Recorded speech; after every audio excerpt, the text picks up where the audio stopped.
Tugu Carol Frederick Hall merupakan tugu yang terletak di Desa Giriawas, Kecamatan Cikajang, Garut. Tugu ini merupakan replika dari tugu sebelumnya yang dibangun untuk memperingati salah satu tokoh Belanda yang bernama Carol Frederick Hall. Berikut kami akan menjelaskan kisah singkat mengenai Carol Frederick Hall. Sumber dari artikel merdeka.com yang berjudul Jejak Carol Frederick Hall di Garut menyatakan bahwa Carol Frederick Hall merupakan pria kelahiran Amsterdam 9 Oktober 1829 yang dijuluki Hitspraak het Sundanis als in Sundanis, yang berarti dia berbicara bahasa Sunda seperti orang Sunda. Jasanya terhadap Garut terbilang besar. Kontribusinya diantaranya pembangunan pada sektor perkebunan, pertanian, pariwisata, kesusastraan, kebudayaan, sampai pendidikan.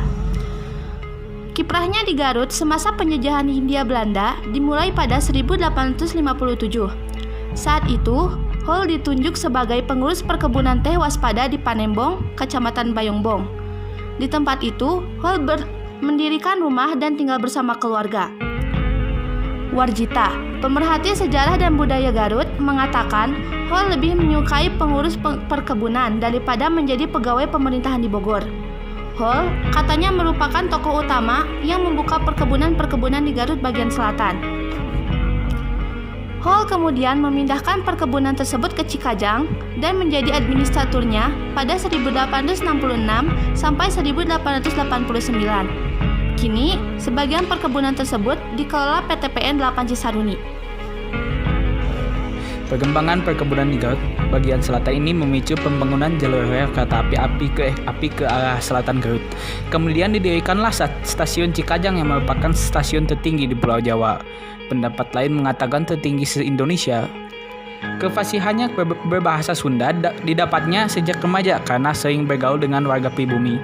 Keahliannya berbahasa Sunda ini membuatnya mudah berkomunikasi dengan para petani dan mengajari mereka. Karenanya, Hole mendapat julukan Mitra Noe Tani atau teman para petani. Selain itu, Hole juga mengembangkan pertanian kacang yang sampai sekarang disebut kacang Hole.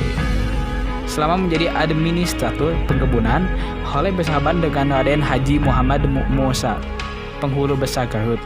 Selama itu sepasang sahabat ini menerjemahkan sejumlah naskah kuno dari situs Ciburuy dan membuat sejumlah karya sastra.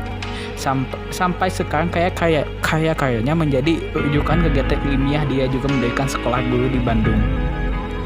Tidak hanya itu, bukti Garutan asli terkenal dengan coraknya yang terinspirasi suasana pertanian, perkebunan, dan keindahan alam.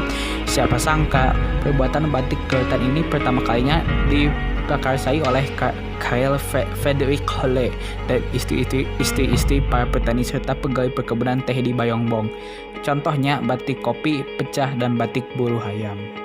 Jasanya terhadap Garut nampaknya tidak mendapat perhatian khusus dari warga dan pemerintah Garut. Sebelumnya, setelah Holly meninggal dunia, pemerintah Hindia Belanda mendirikan tugu peringatan berbentuk obelisk di alun-alun Garut tanggal 29 Oktober 1899.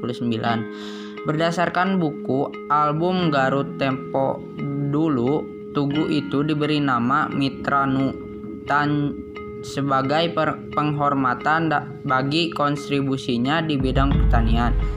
Letaknya berdekatan dengan pendopo Garut dan Babancong.